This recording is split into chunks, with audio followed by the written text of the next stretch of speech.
भाषण देने से पूर्व उसके विषय, घटनाओं इत्यादि पर अच्छी तरह विचार कर लेना चाहिए, क्योंकि अधूरी तैयारी से भाषण निष्कर्षहीन तथा नीरस हो जाता है। भाषण की शुरुआत में और बीच बीच में जनता को विशेष संबोधनों से संबोधित करना चाहिए, जैसे माननीय, आदरणीय, पूजनीय, सम्मान योग्य इत्यादि। उदाहरण: विषय: भारत में आतंकवाद। आदरणीय अध्यक्ष महोदय, पूज्य गुरुजन, आदरणीय अध्यक्ष महोदय, पूज्य गुरुजन और प्रिय मित्रों, वर्तमान में हमारे समक्ष एक ज्वलंत समस्या है, भारत में आतंकवाद की वृद्धि।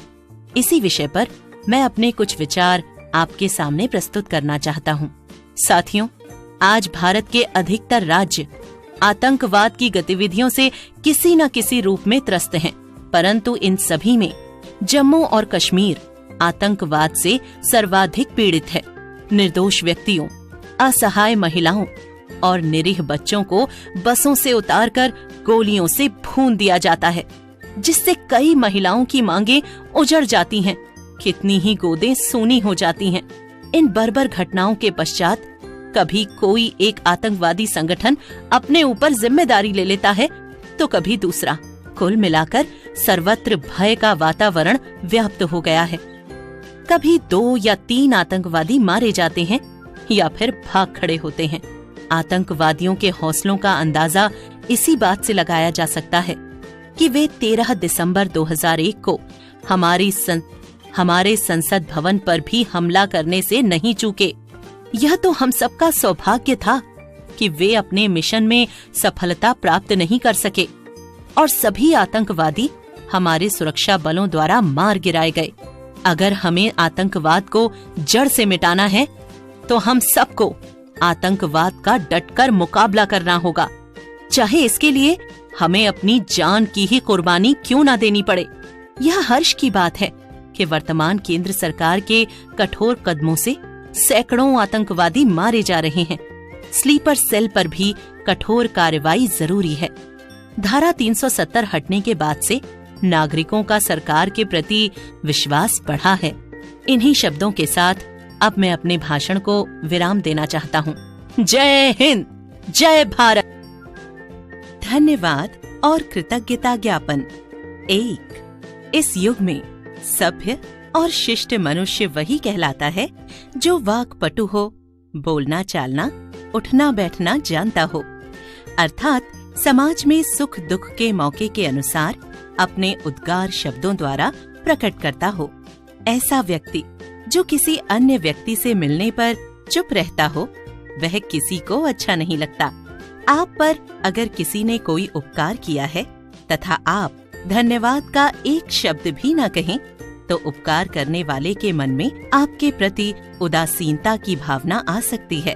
अगर आपको किसी व्यक्ति ने किसी संकट या परेशानी से बचाया है या स्वयं को कष्ट पहुंचाकर आपको लाभान्वित किया है, तो आपको उसके प्रति कृतज्ञता प्रकट करनी चाहिए, उसका आभार मानना चाहिए।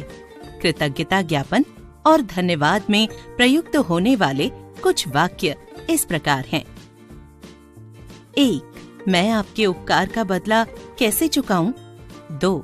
मैं आपका कैसे धन्यवाद करूं? 3. मैं आपका बहुत आभारी हूं। 4. मैं आपके प्रति हृदय से कृतज्ञ हूं। 5. आपके आगमन का बहुत बहुत धन्यवाद। 2. परमात्मा द्वारा रचित इस सृष्टि में हर प्राणी पर उसके कर्मों के अनुसार सुख दुख आते जाते रहते हैं। कहते हैं कि सुख या खुशी जितनी बांटो उतनी बढ़ती है और दुख जितना बांटो समाप्त चाहे न हो, परंतु घटता जरूर है। हम दूसरों की खुशी में शामिल होकर स्वयं भी खुश होते हैं और दूसरों को भी खुश करते हैं, परंतु सच्चा हितैषी वही है जो दूसरों के दुख में सम्मिलित होकर उनके दुख को कम करने की कोशिश करता है। किसी के दुख को हम कैसे कम कर सकते हैं? अपनी संवेदना प्रकट करके। कई बार जब किसी की मृत्यु, दुर्घटना या अन्य हादसे से हो जाती है, तो चाहकर भी अज्ञानवश हम कुछ नहीं बोल पाते। पीड़ित व्यक्ति को सांत्वना नहीं दे पाते। ऐसी परिस्थितियों के लिए कुछ विशेष वाक्य निम्नलिखित हैं, जिन्हें बोलकर हम दुखी व्यक्ति के दुख में भागीदार हो सकते हैं तथा उनके प्रति संवेदना प्रकट कर सकते हैं। 1. यह समाचार सुनकर बहुत दुख हुआ। 2. यह अचानक क्या हो गया। 3. होनी को नहीं टाला जा सकता। 4. भगवान पर भरोसा रखो, हिम्मत न हारो। 5. दुख सहने के सिवा और कोई चारा नहीं है। 6. दुख की इस घड़ी में हम आपके साथ हैं। 7. आपका दुख हमारा भी दुख है। 8. मैं भगवान से प्रार्थना करता हूँ कि वह आपको दुख सहने की शक्ति दे। उदाहरण, अपने मित्र के भाई की मृत्यु पर अगर आप उसके घर जाते हैं तो उसे रोता देखकर आप कह सकते हैं, यह समाचार सुनकर मुझे बड़ा दुख हुआ। दुख की इस घड़ी में मैं आपके साथ हूँ। मैं भगवान से प्रार्थना करता हूँ कि आपको इस दुख को सहने की शक्ति दे। यदि आप किसी रिश्तेदार के घर उसकी दुर्घटना का समाचार सुनकर जाते हैं तो कह सकते हैं कि यह अचानक क्या हुआ, एक्सीडेंट कैसे हुआ। भगवान पर भरोसा रखो, हिम्मत न हारो। सही इलाज कराने और आराम करने से सब ठीक हो जाएगा। कहानी कहना या किसी घटना का वर्णन करना। दूसरों के हृदय में अपनी बातों को उतारना एक कला है। एक कुशल कहानीकार जब अपनी रोचक शैली में श्रोताओं को अपनी विभिन्न भाव भंगिमाओं या मुख मुद्राओं से कहानी सुनाता है तो वे बरबस मंत्र मुग्ध हो जाते हैं। आप भी सफल कहानीकार बन सकते हैं। इसके लिए कुछ विशेष बातों को ध्यान में रखने की जरूरत है। कहानी कहते समय श्रोता के अनुसार भाषा और संवाद का प्रयोग करना चाहिए और कठिन शब्दों का प्रयोग करने से बचना चाहिए। कहानी कहने से पूर्व कहानीकार को संपूर्ण कहानी कंठस्थ होनी चाहिए। ऐसा ना हो कि कभी वह किसी पात्र का नाम भूल जाए या कभी घटनाओं का क्रम बिगड़ जाए। इससे श्रोता की एकाग्रता भंग होने का डर रहता है। कहानी को रोचक और गतिशील बनाने के लिए वक्ता की खुद की वाणी ऊंची और स्पष्ट होनी चाहिए ताकि अंतिम पंक्ति में बैठा श्रोता भी उसे अक्षरशः सुन सके। घटनाओं का वर्णन इस प्रकार होना चाहिए कि श्रोता मंत्रमुग्ध होकर बैठा रहे और अंत तक उसकी जिज्ञासा बनी रहे कि अब आगे क्या होगा। यदि आप किसी बालक के विषय में वर्णन कर रहे हैं तो तोतली भाषा में बात करें। किसी दुख या दुर्घटना का वर्णन कर रहे हैं तो आवाज में थोड़ा कंपन या रुआंसापन पैदा करें। और यदि गुस्से या देशभक्तिपूर्ण बातें बता रहे हों तो जोशीली आवाज में बोलें। कहानी समाप्त करते वक्त उसका निष्कर्ष जरूर बताएं, अन्यथा कहानी नीरस और निरर्थक हो सकती है। विद्यार्थियों को चाहिए कि समय समय पर समाचार पत्रों में प्रकाशित प्रसंगों को पढ़कर उसे कहानी के रूप में अपने भाई बहन, माता पिता या मित्रों को सुनाएं। एक उदाहरण इस प्रकार है। करनी का फल। संदीप 8वीं कक्षा में पढ़ता था। उसका ध्यान पढ़ाई लिखाई में कम और खेल कूद में ज्यादा लगता था। उसके अध्यापक तथा माता पिता उसे बहुत समझाते, परंतु उसके कान पर जूं न रेंगती।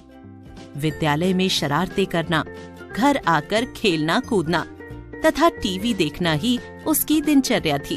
धीरे धीरे वार्षिक परीक्षाएं नजदीक आ गईं, तो संदीप को पढ़ने की सूझी, परंतु जब वह पुस्तकें खोलकर पढ़ने लगा तो उसका सिर चकराने लगा, क्योंकि उसे कुछ समझ नहीं आ रहा था कि वह कहां से शुरू करे और कैसे करे। संदीप का एक मित्र था, रोहित। उसने संदीप को परेशान देखा तो उससे पूछा, क्यों संदीप, क्या बात है? कुछ परेशान से लग रहे हो। क्या बताऊं रोहित, 1 सप्ताह बाद वार्षिक परीक्षाएं शुरू हो रही हैं और मैंने अभी तक कुछ पढ़ाई नहीं की है।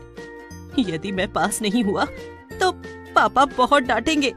तू डरता क्यों है संदीप? तुझे पास होने का उपाय मैं बताता हूँ, रोहित बोला। परंतु किसी से कहना मत। अच्छा, वह तो ठीक है, पर तुम करोगे क्या? क्या तुम्हारा कोई सगा संबंधी पेपरों की जांच करता है? संदीप मन ही मन प्रसन्न हो गया। नहीं, ऐसा नहीं है। मैंने कुछ नोट्स बनाए हैं नकल करने के लिए और कुछ पुस्तकों के पृष्ठ फाड़ कर रख लिए हैं। नहीं रोहित, यह गलत बात है। अगर पकड़े गए तो? संदीप, तू सचमुच बहुत डरपोक है। ठीक है, पिताजी की डांट खा लेना। अच्छा रोहित, जैसी तेरी मर्जी। परीक्षा के दिन दोनों मित्र साथ में परीक्षा भवन में गए और उनकी सीटें भी आगे पीछे थीं। रोहित पर्चियों से पुस्तकों के फटे पृष्ठों से नकल करके अपनी कॉपी थोड़ी संदीप की तरफ सरका देता, जिससे वह भी नकल कर सके। इसके बाद वह दिन आया जब परीक्षा का परिणाम घोषित होना था। संदीप ने विद्यालय पहुंचकर परिणाम देखा तो कक्षा के सभी छात्र उत्तीर्ण हो गए थे, परंतु वह और रोहित दोनों फेल हो गए थे।